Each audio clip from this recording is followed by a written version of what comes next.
So, అలాగొచ్చాను. ఈ డౌన్‌కెళ్ళొచ్చు గదా! అనుకోని వచ్చేసరికి మొత్తం ఇక్కడ ఒకటి ఫారెస్ట్ ఉందనమాట.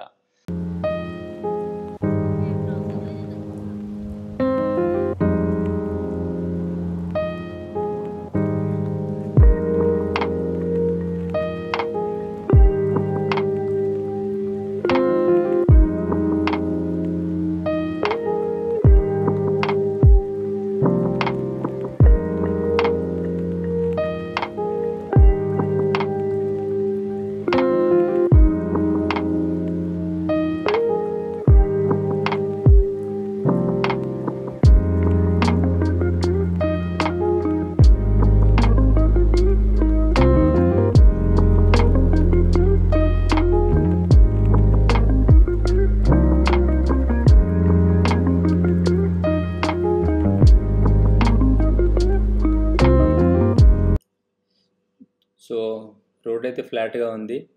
హమ్మయ్య! ఒక కష్టం అయిపోయింది అనుకున్నాను. మళ్ళీ ఇంకో కష్టం స్టార్ట్ అయింది. అదేంటంటే ఆకలి. దగ్గరలో ఏ హోటల్ కనిపించట్లేదు. అలాగా ఒక 5 కిలోమీటర్లో 4 కిలోమీటర్ల ముందర ఒక హౌస్ కనపడింది. అదే హోటల్ అనుకోని చెప్పేసి ఆల్మోస్ట్ చిన్నగా జాగింగ్ చేసుకుంటా పరిగెట్టాను అక్కడికి. మొత్తం ₹200 తీసుకున్నారు నేపాల్ కరెన్సీలో. బాగుంది, ఫుడ్ చాలా బాగుంది. దాల్ బాత్ అంటారు ఇక్కడ. తృప్తిగా భోంచేశాను. సో, మళ్ళీ స్టార్ట్ అయిపోయా.